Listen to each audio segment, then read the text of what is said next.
This next session is also unusual. I've invited 3 people to talk about how they've used baby steps in their own practice, and sometimes very personally, that got you to a point maybe you never expected. These 3 people have never been on the same stage before. Is that right? Maybe, maybe not. OK, we're going to start with Kyra Bobinet. Kyra is the head of Senior Care Solutions at Aetna. Think about that phrase, Senior Care Solutions.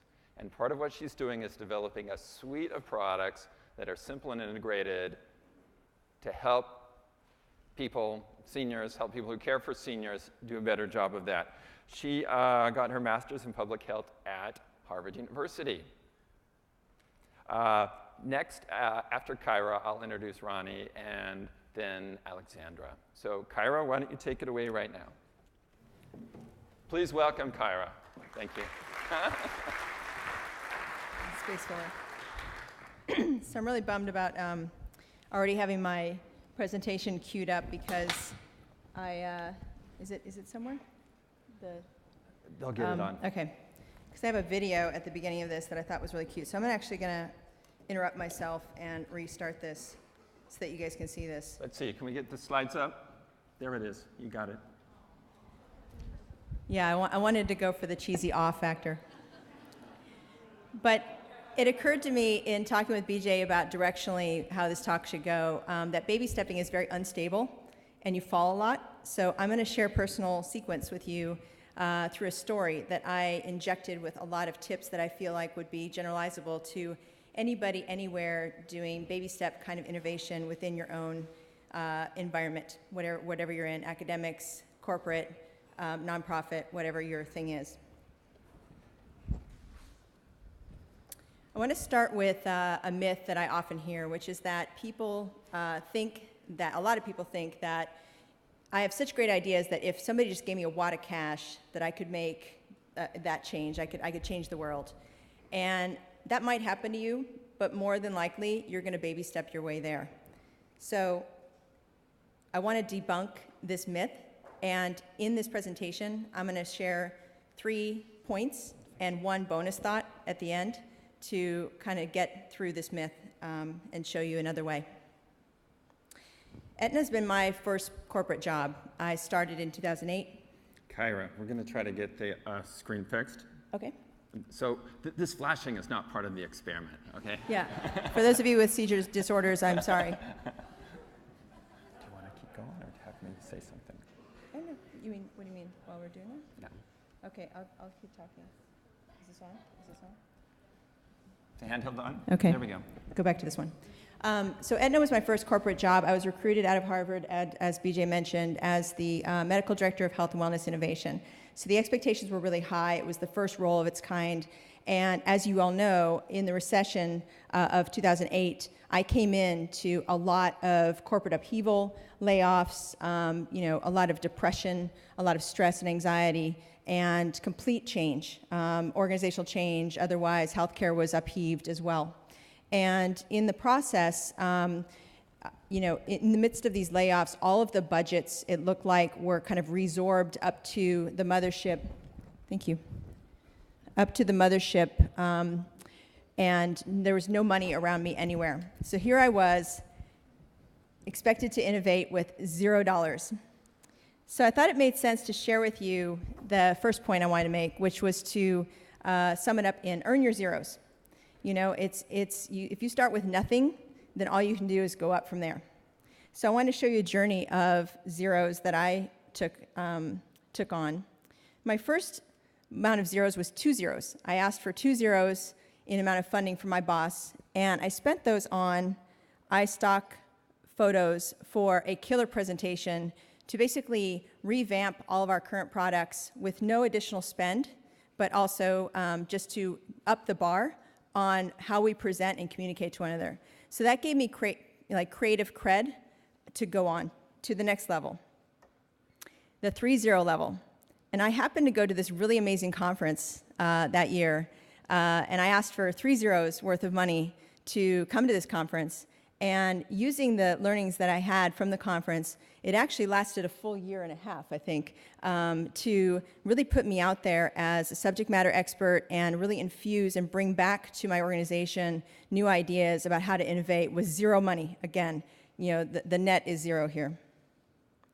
At the 4.0 level, we had an opportunity through a lot of this revamping and repositioning to pitch a new healthy living program to one of our executives who was really passionate about weight management.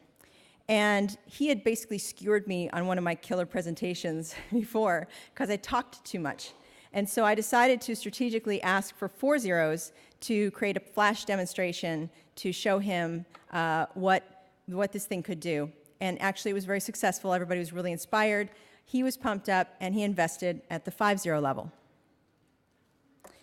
So at the 5.0 level, a couple things happen. There's always a dark spot in the story, so this is that place in the movie where, the tension arises and, kind of is a critical point. I made a critical error, which was that I went with the mothership vendor pool. Not that all the vendors that we have at Aetna are bad, it's just that that particular choice at that particular time with that particular product was not the best for where I was at developmentally and what could help me to express the opportunity I had with those 5 zeros that the exec had given me. And so I actually, will admit to you openly here that I made a very sucky prototype.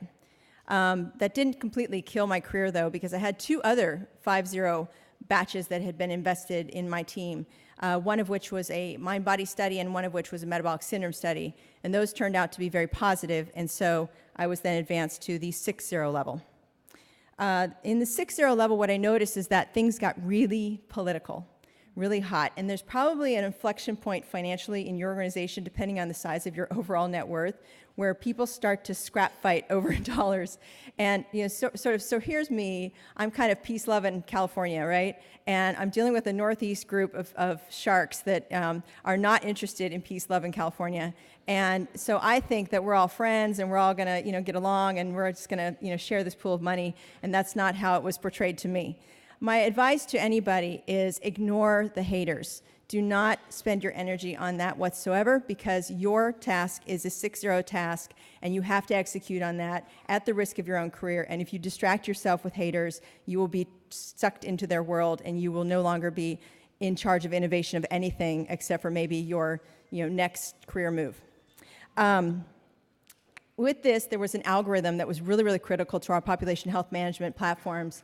And it was one of those tasks that was very important to the company, very important to a billion-dollar business within the company. So at this level of zeros, there's a lot of value placed on your shoulders, and you have to innovate with that. So learning what I learned about the 5.0 level, I went against the status quo this time. And my baby step lesson of this one was just go with what you know and what you think is right, and challenge it because your butt's on the line and you have to make a miracle happen. And so fortunately it worked out. We are piloting that right now, and it seems to be working as we designed it, and I was able to assuage egos along the way. So where do I sit now? Last June, I was put in charge of more zeros, and that's as part of a startup within our new incubator in Aetna. And I can't share any of our product with you at this point. It's about 2 months too shy for us to do that. But just to suffice it to say that everything works out okay if you take these risks and you drive value. The second point I want to make is that you can find resources anywhere. I started with $0 around me, zero anything. My boss was laid off. I thought I was, it was near-death experience after near-death experience. And in a big company like that, there's essentially 2 types of resources. The resources go to 2 types of people. So one is what I call the golems. Do not mess with them. Don't bother with them. They will not share their precious money with you. The second group, though, are the royalty. And the royalty have money, no matter what the conditions are. They have some little eke-out amount of money that you can baby step off of. So that's where I went. I really aligned myself with there. However, the rule of the game there is that you have to do something that they care about. Which brings me to my next point, which is that it's bigger than you. I unfortunately have a very close friend who, in her career path, is so focused on what's good for her and her career and getting higher and higher and higher in the company that she is blinded to the larger value that she can participate in. So if you are a channel of the bigger purpose, the bigger value, then you get that cred, and that is what gives you that baby stepping power, that ability to gain zeros, if that's what you care about, or whatever the unit of value you care about. I'm not saying it's all money. My final bonus thought is that innovation has a very distinctive EQ, an emotional intelligence factor to it. That's what gets it. That's what distinguishes it from creativity. There's so many creative geniuses that you can have lunch with, and they can share their ideas with you, and it's very impressive and those kinds of things. And I always was pondering, what was it that makes those people unable to manifest their vision, and other people, who are nice or not nice, able to make stuff happen. And I boiled it down to the fact that there's an emotional intelligence, even if you are not a very nice person, but you're emotionally intelligent around what the company needs and how to drive that value, what your organization needs, then you get more ability to take your baby step career forward. Whereas if you don't, and you're just a creative genius and you don't read off of people, some of the tips that I wanted to share with you are reading things like, when people use I, you, or versus we. So when somebody says we, I know they're with me. I know they'll collaborate with me. If they're still saying, well, you have a problem, you have to do this, you have to watch out for that, I know that they're not going to deal with me. I know they're not going to collaborate with me. Another one is to distinguish the talkers from the doers. There's a lot of people who are brilliant and philosophers, and they're really good to learn from in terms of wisdom, but the people that I like to work with the most are the ones who actually make stuff happen. So that's the sort of examples of some of the emotional intelligence I feel are really key to baby stepping in a large organization. Thank you very much.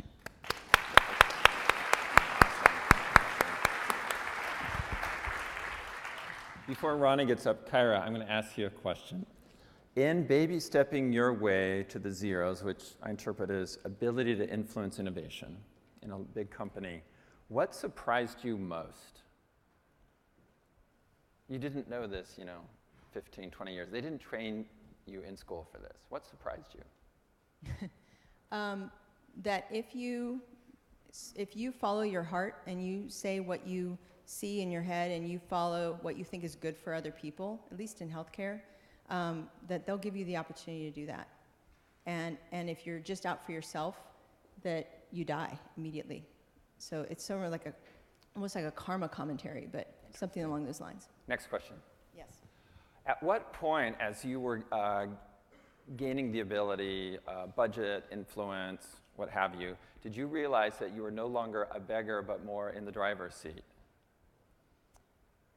I think that I see myself not as a driver's seat, but as a part of a continuum, Okay. a chain of flow of resources and of creativity and that kind of thing. So I would frame that differently in terms of, at what point did I earn the right to take on more energy to manage? And I think that it came from, again, really still focusing on the end user and the families and the people that I am passionate about helping. Mm-hmm. And I feel like, by dedicating my life to that service, then I feel justified with whatever opportunities are given to me. Great.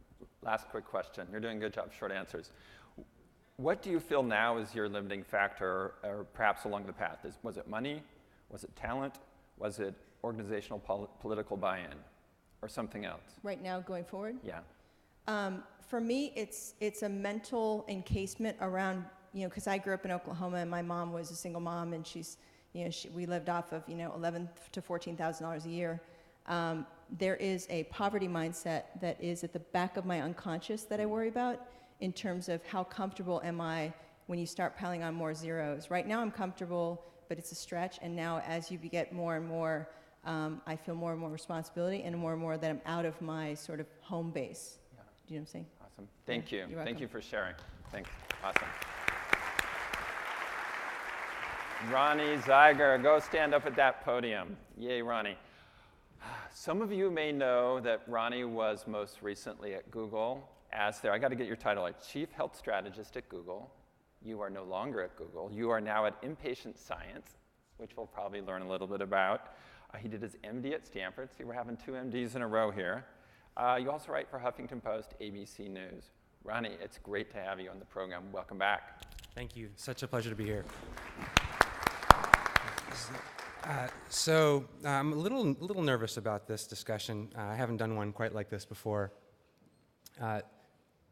BJ asked me to think about baby steps and what I could share, and we talked about it and realized that there are some accidental baby steps, perhaps portrayed by this flicker child. And I'm still very much at the early phase of my learning about baby steps, so this is kind of a retrospective analysis of the accidental baby steps that I've gone on and what perhaps we can start to learn from them. And I think that I'll be doing as much learning as all of you. So point number one is that key to all of the decisions you make as you design your baby steps is to understand what really drives you. So I'm an impact junkie. What that means is that as I look at what I'm trying to accomplish in my professional life, I'm looking for the biggest levers and how I can turn them.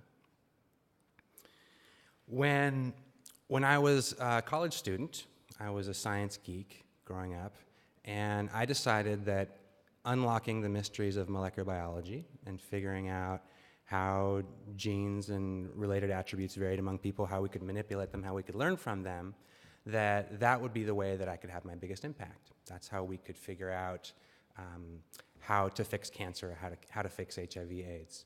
And so in college, I found myself looking under a microscope and injecting very slowly a little bit of mRNA into a frog oocyte. It's actually really beautiful and extremely narrow. And I realized, okay, this could be incredibly impactful, and it could go nowhere. And I kind of found myself not quite at a dead end, but a little bit of a cul-de-sac. And this was maybe my first instinctive baby step. It wasn't too many months before I said, maybe there's a different way. And I happened upon a nearby clinic when I was in college, and I asked them if I could volunteer, and they said, we're all full up. There are a lot of pre-meds at your school. And I said, did I mention that I speak Spanish? And they said, oh, did we mention we need interpreters? And so I had a chance to do science in a different context. And I thought, oh my God, you can do science and people at the same time. This is exactly where I need to go next. So I stepped, not quite a baby step, a little bit of a big deal to make that transition, but I went to medical school and really had an amazing time. Until I got really, really troubled by the context that we were all in. And I found that we're trying to learn this trade, this, arguably the most important trade on the planet of how to try to heal each other. And that we were generating, actually, I was a medical student here, and we were generating reams of new potential insights. Really just information, but not necessarily knowledge. And I saw the pile of information getting bigger and bigger. And I felt that I certainly, and we in general, weren't especially good at being able to find insights in those piles. And so I went back and looked at my mission and looking at impact. I didn't know how to describe it then. And I thought, I am not the only one with this problem. Maybe this is what I'm supposed to be doing. So I did a project on the side, and I built a web-based and PDA-based, I was the Palm Pilot geek in that day, PDA-based tool for clinicians and medical students to understand more about how to create differential diagnoses. So for a given situation, how do you think about what symptoms you ought to be thinking about? And so this next lesson was one in humility. I came up with a really good product. I had tested it. I knew it was going to be useful. I sold it to a publisher. We were collaborating on productizing it and getting it out into the world. And they said, Ronnie, so the product that you just built, this very serious, academic, potentially life-saving product, is going to be called Diagnosaurus. There's actually someone in the audience who knew me back then, and we were on a hike, just saw his face, and he heard me basically saying, what the fuck? And so I thought they were totally retarded. If any of my friends at McGraw-Hill are here, I'm sorry for saying this in semi-public. But I realized that I had bigger fights to take on, and so I went with it. And they were totally right. I still think it's a little bit goofy, but I'm at peace with the fact that one of my babies now has the face of a green dinosaur with a stethoscope and goofy glasses on, and it's actually helped a lot of people. So I think the biggest lesson for me in all this is that for you to figure out which turns to take, you need to figure out where you are. And there's a lot of incredibly talented people here and in our networks. And I think where some of us can have our biggest impact and have the most fun is by figuring out what intersection we live on. So one of the hypotheses is not my original idea, is that some of the most important innovation happens in groups from people who sit at an intersection of two important areas and can see things that people on either side of that intersection can't totally see.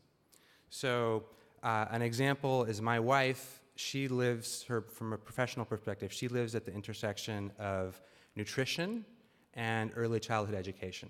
So she's an amazing innovator in the space of teaching what so many of this is not baby step perhaps, this is the more chronic behavior change. So much of what we need to do started in childhood, and most of us are screwed in terms of many of our health habits. So bigger picture, this is what she's working on. I sit at the intersection of solving innovative health questions with innovative technology, and that's very much guided my next step. So this is going to be a quick pause, and we're going to do a 2-minute exercise, and you are going to pick one person next to you. Look at the person next to you, identify them right now. If they're looking the other way, you need to look the other way too. And each of you is going to identify and discuss with the other one what two fields, what two areas, what two passions do you sit at the intersection of, and the other is going to give you an idea back of what that means to them, what ideas come up from them that some interesting thing that you could have an impact on as a result of having your unique perspective about two important areas. So there's something at that intersection, and I'm going to give you. Actually, we'll figure out how long to take. My email address is up at the top here, Ronnie@impatientscience.com, and I'm going to ask you, if you feel like you come up with something potentially interesting and are willing to share it with me, to email it to me today, tonight. I'll share things back with you. Before I share with anyone besides me what you send me, I'll ask you permission. But I think there might be something interesting here, and perhaps we could do a collaborative blog post or something like that. So, yeah, give us the steps again. You have one person. You tell that person what two fields you sit at the intersection of, two passions, two fields, two big interests that are potentially a little bit unique to you, and they're going to tell you back, oh, you do scuba diving and artwork? You should become an underwater artist, of course. So there's an on-the-fly suggestion that probably isn't the right one, but make it work and teach us what we will give you a warning chime. That means 30 more seconds, and this is, we'll come back. Got it? Yeah. Crowd control. Yeah. Go. Go. Go. About this a lot lately. It's behavior change and teaching, and I'm passionate about both of those. So the fact that I'm doing the persuasion boot camps, the fact that we're even doing this, and that wasn't clear to me a year ago, that I'm like freaky passionate about teaching and behavior, how behavior works, putting those two together. Right. So then, are you at all, do you feel like those two are coming together in terms of creating an army of people who can teach, That's great. Yes, I'm struggling with how to scale it in a way that, oh, great.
Are you timing now? We'll go. Done. Okay, we're done. Okay, stop having fun.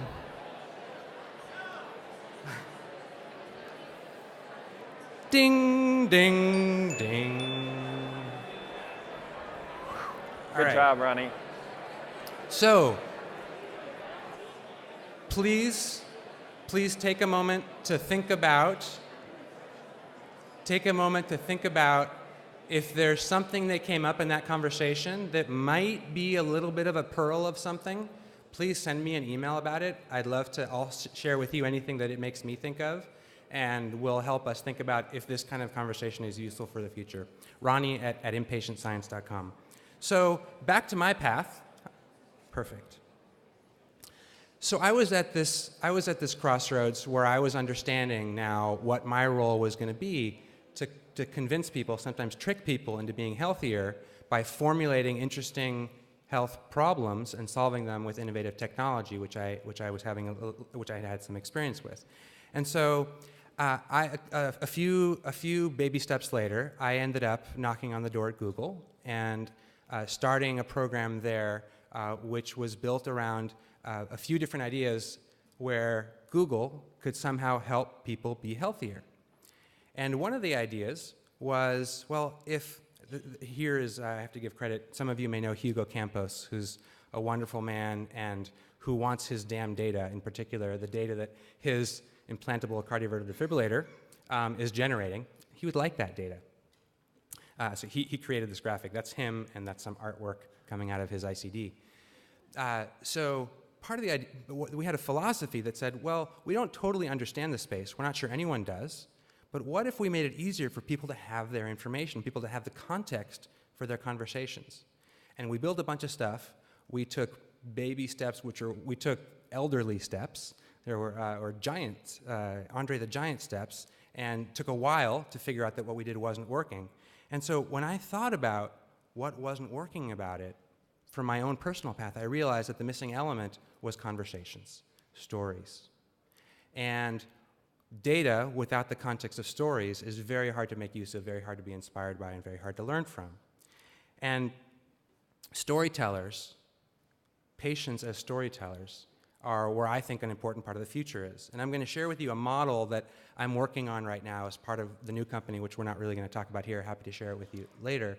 But part of the model, which is evolving, I want to share with you because it has expert patients who have something serious enough that they need to learn about it in order to take care of themselves or a loved one. They are gaining a whole bunch of their expertise by finding expert doctors. And they're scouring the literature and the lay news, and they're talking to each other, and they're learning amazing amounts. The caliber of conversations that happen in communities of expert patients would blow you away. They're learning with and teaching typical patients who join these communities, who, by the way, often then go and teach their typical doctors, like me, you know, before you get this chemotherapy, you need to get the following genetic test, or you might be getting treated wrong. Here's how you tell your doctor about it, and by the way, here's how you tell your doctor about it who may not have heard about it without making him feel like a moron. What's happening here is really interesting for a lot of reasons, but I bring it up in this context because as I was looking at this model the other night, I realized as I was preparing this talk that I've been hopping around all the points on this graph. I started out as trying to be an expert researcher doctor, became a typical doctor. I have been a patient. I've had to become an expert patient. And I've tried to deal with the problem of this huge pile of information. And putting people at the center, putting the expert patients at the center is where I've gotten in my trajectory so far, very much a work in progress. And the last thing that I want to tell you with that beautiful chime to introduce this slide is the accidental nature and the fact that we have to be open to the next baby step without necessarily knowing what it is. A while back, I took pottery classes for a few years. And yes, I took some classes with my wife. Clothes were on the whole time. And one time, my wonderful teacher, who unfortunately isn't alive anymore, he was showing me how to pull up the wall of a piece. You're on the wheel, you've got a hunk of clay, you've got it centered, you've got a hole in it, and the big thing you have to do is grab a chunk of clay from the bottom and pull it up to make your art grow. And he showed it to me, and I did it. And I said, Bruce, how can you not have told me this before? And he said, Ronnie, I've told this to you about 30 times. And apparently you weren't ready until right now to understand it. And that's sort of the awareness of being open to the baby steps that many of which are going to be accidental. Thank you.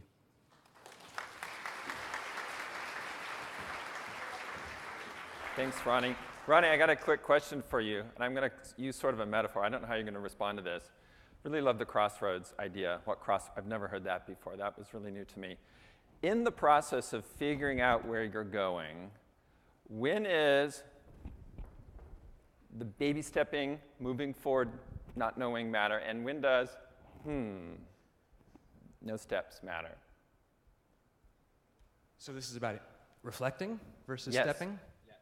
Reflecting with not really doing, without doing, Yeah. and then doing. So I think reflecting, you have to be open to doing as a result of reflecting, or else reflecting is going to be a waste of time.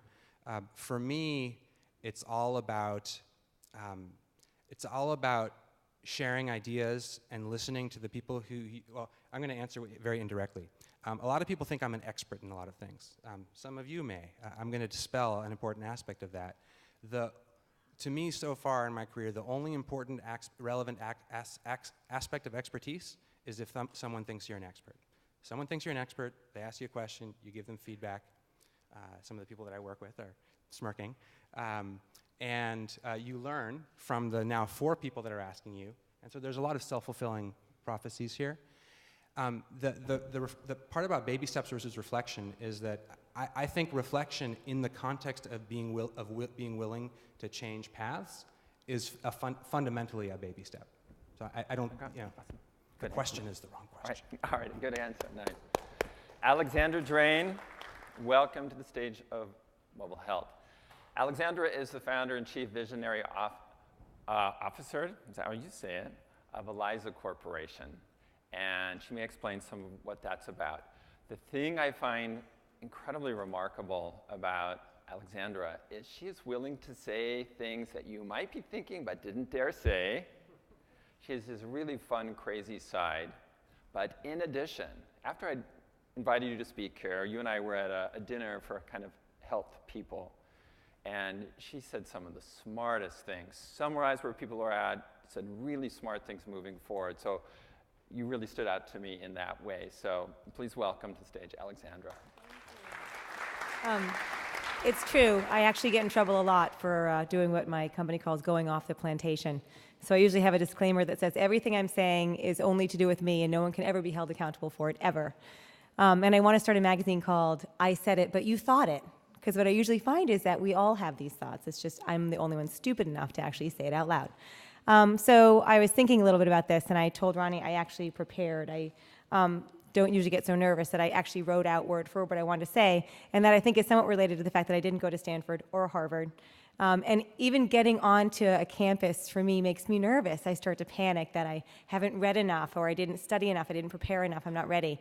I don't worry that I didn't party enough, because I did that very well when I was in college. But I think there's something about college, and I was trying to get myself into that space of, well, what did you love about school besides the social aspect of it?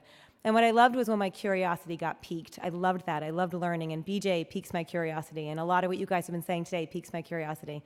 That gets our brain moving. And then the other thing I love is I think when you're on a university campus, there is this sense that you can change the world. There's an activism that sort of flows through everybody. And I am a big believer that we both can and have to change the world in the healthcare space. And I think that that's what this room, this community that BJ is building is all about. And so I will echo what you said earlier, which is let's all celebrate that together and be ferociously committed to making sure that when we walk out of here tomorrow, we're all going to be doing something different starting immediately. So I want to frame quickly the context of the challenge that we have, because I work in the healthcare space. I work with a company that has a technology platform that reaches out to individuals in automated ways, only automated ways, automated phone calls, texting, email, sending folks to websites, whatever it might be. And in the context of that, we get a lot of feedback from people about what's working and what's not. And we've learned to be extraordinarily humble about the task that we're trying to undertake. And I think we forget that a lot in the healthcare space because we all love health. That's why we're in the healthcare space. We think it's so interesting. Well, a lot of people in the world don't. They don't wake up all day thinking about the things that we do. Another interesting fact, I always share it because I think it's important context for us, is that the food, tobacco, and beverage industries together spend $80 per person in the US marketing themselves, and the healthcare space spends 33 cents. And maybe that's wrong, and maybe it's $3.30 or even $33, but the point is they have a lot more money than we do. And on top of that, let's think about the problems that the food, tobacco, and beverage industries are trying to solve. They're trying to get you to sit down on your couch, to eat a bacon double cheeseburger, to drink a third glass of wine. And we're trying to get you to get off of the couch, to not hit snooze, to eat carrots, to eat quinoa, to make healthy living a fundamental part of your life. And that's a challenge. Doesn't mean we can't do it, but we have to remember that in the context of our competition.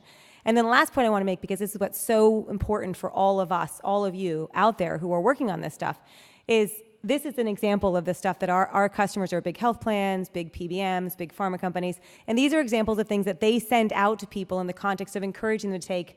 In their case, they're usually looking for humongous steps, but it's pictures of a diseased kidney or a weight management brochure. And I don't know anyone who's ever lost weight because I got a weight management brochure ever, but I encourage you guys to ask people what was the moment that inspired them. It won't be that. And then I want to show what the food, tobacco, and beverage industries are showing.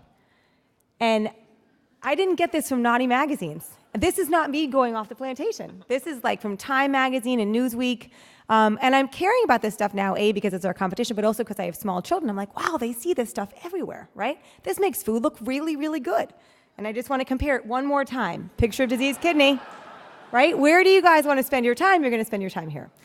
So at Eliza, we really don't have the luxury of interacting with people often for a long period of time. So we've got this technology platform, and we're using it. My mom always says, do what you can with what you have. We're doing what we can with what we have. So our customers will say to us, reach out to this population and get them to get a mammogram, or get them to lose weight, or get them to stop smoking, get them to take care of their diabetes. And when we get somebody, when we have the luxury of actually capturing somebody, and I'll talk in a second about how we do that, but once we have them, what we learn the hard way is that lecturing them, which is what the healthcare space often wants us to do, well, it's just a problem of education. We just have to tell people more. And that actually really didn't work for us. We tried it, and we failed over and over again. If I wanted you to take your medication, if I just talked at you about why that medication was important, it didn't usually work out the way that we wanted it to. And I think instead what we've learned is if we just do what we can, baby steps, in that moment, do everything we can to take advantage of the fact that we have this person engaged. And I use BJ's motivation wave. I draw this for people all the time now, which is you want to figure out when you've got somebody, you have the luxury of interacting with somebody, what can you do in that moment to lock in for the future what they will agree to do right then? So let me give you guys a couple examples of ways that we do that. We do a lot of work with medication adherence. And a lot of companies out there have home delivery programs. And there's literature that shows that if you can send the medication to somebody's house in sort of an automatic way, that you remove one barrier to people not taking their medication, which is that they just didn't have it around.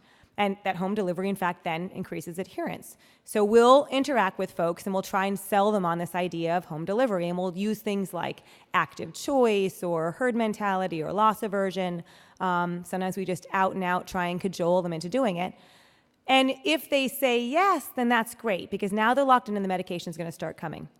If they don't say yes, we don't give up.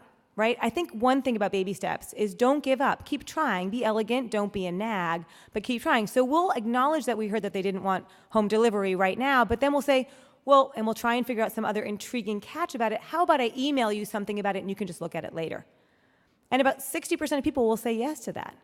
Now, we didn't win them over at this moment, right? We lost that little thing, but we've got a chance again later to try at them. And when we do that, we're going to try a different tone. When we send that email, we're going to try a different tone and a different approach, hoping that we find them in a different moment of inspiration. And when we do that well, by the way, I'll just show you, it has extraordinary results. There's also times that we don't have the luxury of home delivery, that in fact, or that the customer that we're working with won't let us email somebody. And in that case, we might try something as basic as, while we're interacting with them, again, in this moment, while we have them on the line, is to talk to them about doing something as simple, either right then or right afterwards. It's writing out sticky notes and sticking them around the house that say things like, being healthy is hot, take your Lipitor, or, be derogatory to yourself. Whatever it is, stick it on your mirror, stick it by where you walk your dog, go to the places where you are when you need to be taking your medication and stick these sticky notes there. And that stuff works as well. We also do a lot of work trying to get people to take preventive screenings. So again, trying to lock it in. When we get somebody on the phone about a mammogram, we'll ask if we can transfer her to a scheduling line. If it's about colon cancer screening, we'll ask if we can mail the test, one of the colon cancer screening tests to you at home. And so I'd encourage all of you, do what you can with what you have. Every single time you're trying to close a deal on something, it can be very little. You don't have to turn it into a big thing, but do what you can to make that moment close the deal. By extension, sometimes we don't have, and I'll actually show you some stats really quickly. So when we do reach out to folks on things like colon cancer screening tests and you interact with them, you can get a big jump. And another key thing, again, related to baby steps, is just ask little questions about why they wouldn't. So if somebody says, well, I'm not planning to, get them to tell you why. Is it because they're afraid of cost? Is it because they're afraid of finding out the results? And then you can give them a little feedback in that moment.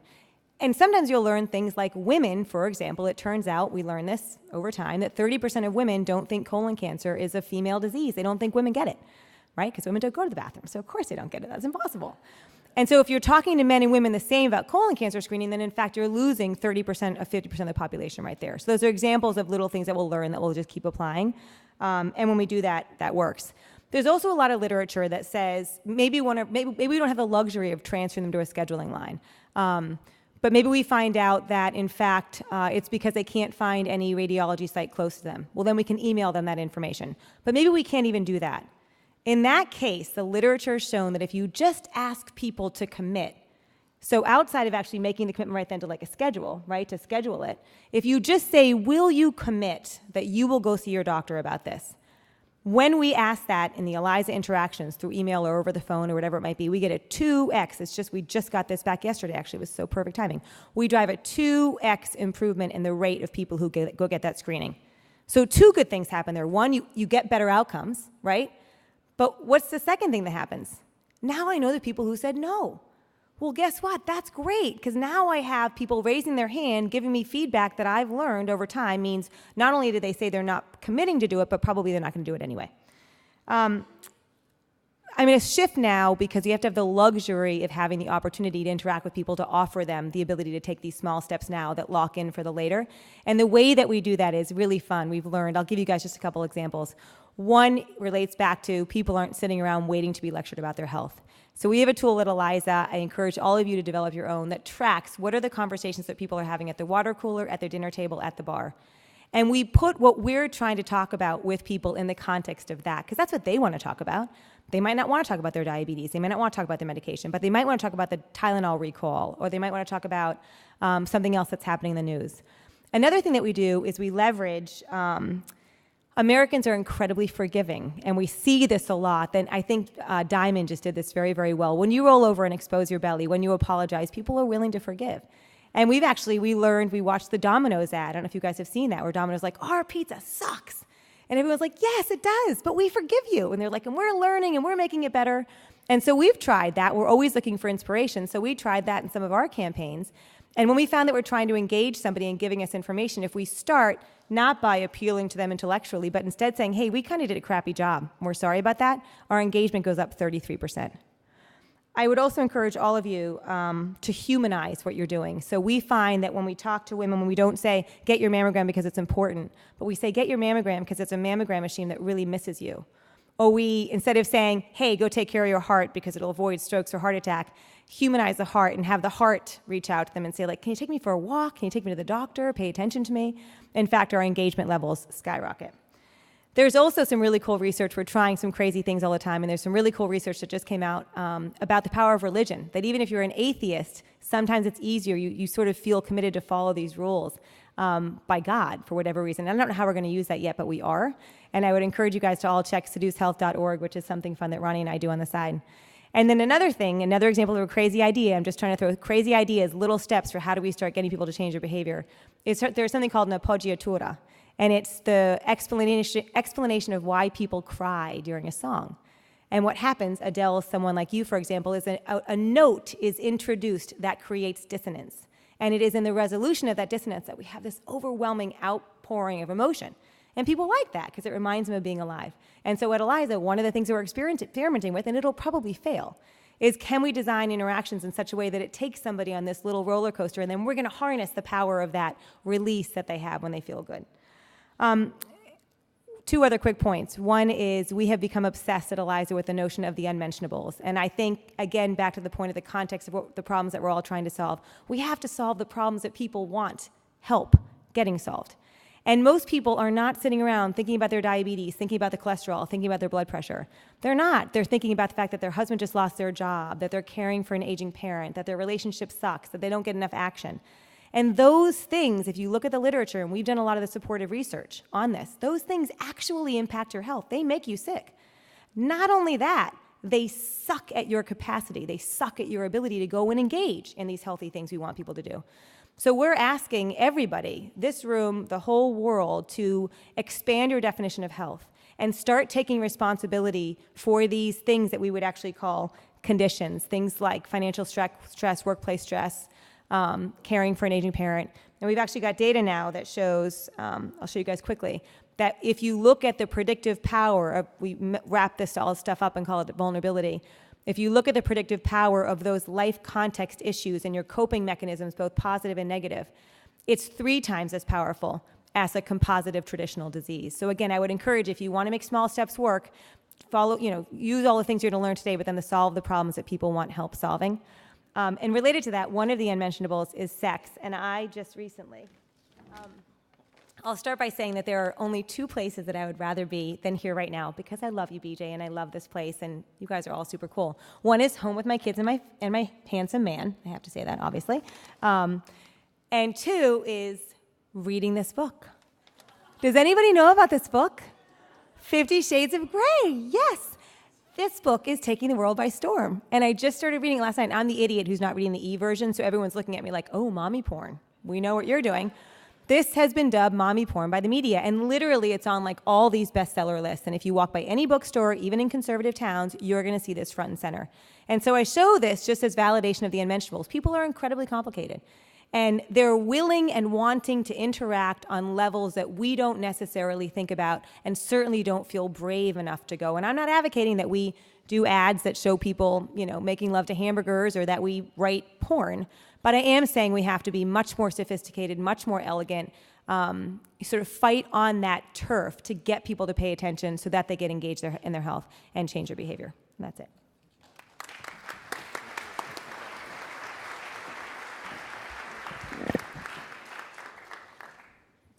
If you have a question for the speakers, raise your hand, we'll get you a mic.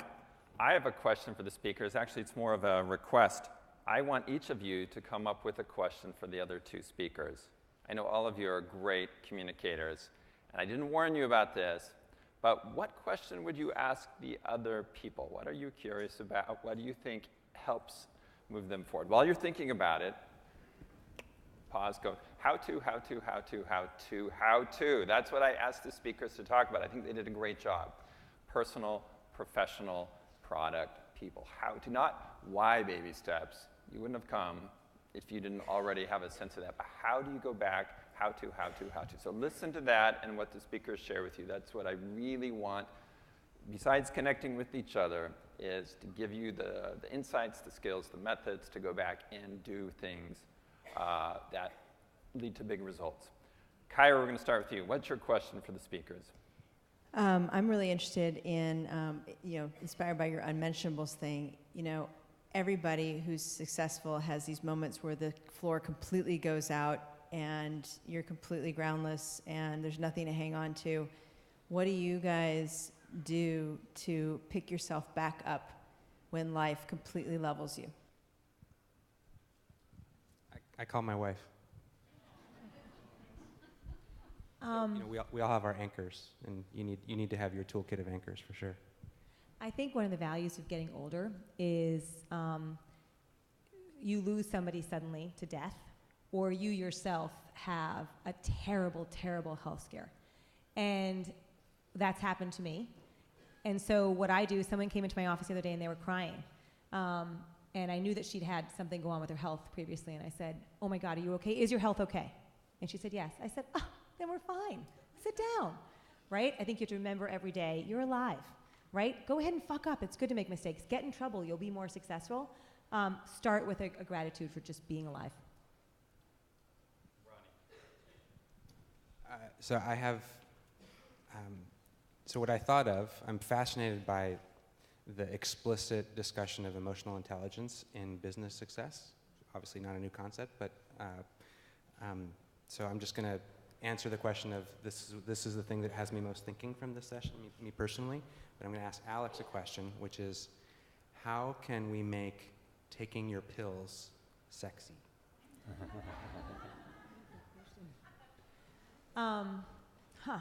If I had the answer to that, I wouldn't be sitting here. I'd actually be on an island that I would own. No. I think we would still recruit you to be here. Thank you. And I would still come. And we did. I think we have to be outrageous. There are people for whom traditional approaches work. Try the traditional approaches. Use them with those people. And then there are people for whom they don't. You can track that. We track that. You track that. And just keep trying something different and keep upping the ante, even if it means ultimately you're talking about sex. Dean Ornish, I think one of the reasons he did such a great job getting people to take his incredibly restrictive diet is he said openly to men, guess what blood flow, guess why blood flow matters? And he got a lot of guys who were like, that's kind of a good point. Maybe I'll start caring about that. So I think we have to just be shameless and ruthless in our pursuit of getting at what makes people tick and selling it in that context. Ronnie, do you have a question for Kyra? No, just that I'm going to think a lot about what she said. Awesome. Okay. So I have a question for each of you. I think it's always hard when you listen to people to not immediately put in the context of yourself. When Nikhil was talking earlier this morning, I actually spent a good half of that time feeling badly for myself that I'm not Nikhil, because I think he's doing the coolest stuff in the whole wide world, and I loved everything about the way that he was describing it. Ronnie, you were most recently Chief Health Strategist of Google. That is a compelling title, and there's a lot of power and prestige that goes along with that. How did you get the balls to say, I'm walking away from that, I'm going to do something else? So it was really hard, and it goes back to the lever. So at Google, my lever was really big, and I figured out at one point, and it was actually during a health scare, which you know the story. During a health scare, I had the opportunity to really reflect on what's important to me personally and professionally. And I noticed, sitting in the hospital, that, wow, so I've now moved this lever in all the ways that I think I know how, and so my next big impact is going to be somewhere else. And it was, this adventure that I'm on now was one that had been brewing for a while, and I realized that the size and shape of that lever right now is much smaller, but I have real clarity on how to move it and grow the size of it. And Kyra, I know from your work with MindBloom, for example, that you have been very willing to put yourself out there and sort of buck the trends in terms of what's standard or normal in the healthcare space. I'm sure in the process you've pissed off some powerful people. Can you give an example of somebody that you really pissed off? And how did you make it right? Did you just ignore it? Did you hit it head on? What'd you do? Wow. I got to ask any question I wanted. Yeah. Thank you for that provocative question. I really can't think of.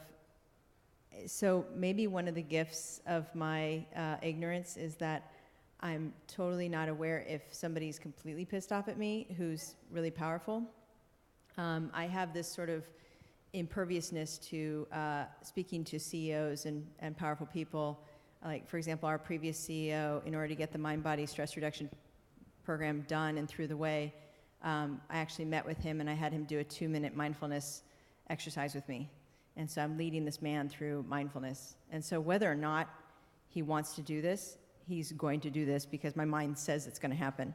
And so I think that as long as you, at your base, really care about people and really are compassionate towards them and are concerned about them, you can do outrageous things and do things that might annoy them.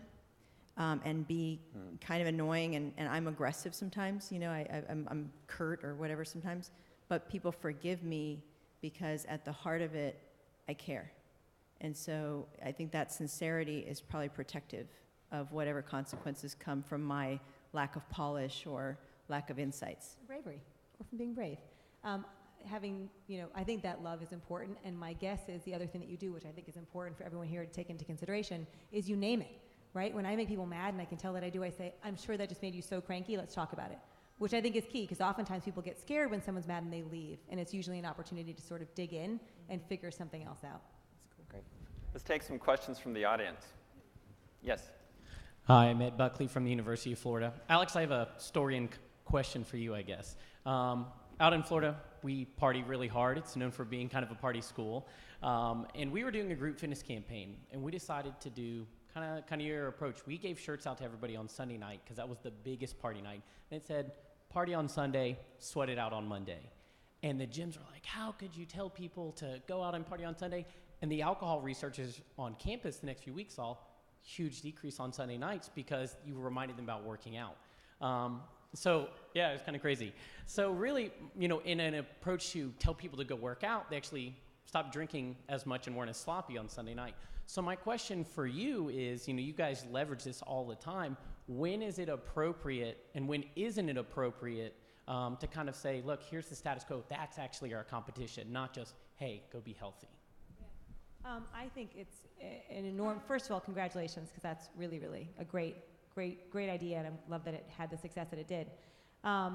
What we talk a lot about at Eliza is, I need to go find you wherever you are, take you by the hand, and then walk with you to where I want you to go. And we carry that visual with us because it's inclusive. It's not, I'm standing above you and I'm going to tell you what I want you to do. And so we encourage our partners, if they are brave enough to let us talk about the blue elephant in the corner, whatever it might be, whether it's acknowledging, yeah, you're going to go party. Hey, when you do, get ready to get up the next morning. Here's a t-shirt to do it. So what we advocate, and more have outcomes to show, is that when you are transparent and you are authentic, in fact, you get higher engagement, and higher engagement translates to better outcomes. We still have a lot of our partners who say, that's great, Alex, you're so fun, thanks for sharing that. No, but we keep trying. Others want to respond to that? Another question from the audience. Yes. Hi, Kreshmir Paharda. I come from the provider communication space, and my question kind of follows along the first panel, which is, how do you deal with customers in healthcare that ask for a 5-year study when your technology's been around 3 years? I mean, it's a real dilemma for healthcare innovators. I think all of you should take a crack at that, because this is a pretty fundamental question. We're talking about innovation, baby steps. There are things about health and health innovation that make it different than doing Instagram or Twitter or what have you. Yeah, go. I would say that one of the most meaningful progression models I saw was from the DMAA, which became Continua Health, but their care continuum, I forget what they called themselves now, but they had short and long-term indicators. And so if people who are familiar with the ultimate outcome of health improvement, health utilization, health cost reduction, those kinds of things, are also familiar with lead indicators. So the engagement piece, the reason why that's important is that people know that if you can get people engaged in their health, and there's sort of these lead indicators that you can identify on the path to, then you can make the case for that. And there's actually a wealth of literature that I was delving into in Harvard that shows kind of a progressive ROI model around that to go from here to there. So baby steps are along the way of any proof point that you need to make to any senior person or any doubter that you're dealing with. So I think you trick them. And anyone who's working with me currently on any projects in the room should close their ears now. So let's say that I want to convince you, big organization, to accomplish X, and you say, great, well, we need the 5-year plan, and we need the N-year proof points. Say, okay, well, we'll work on that. Along the way, let's do this initial small experiment.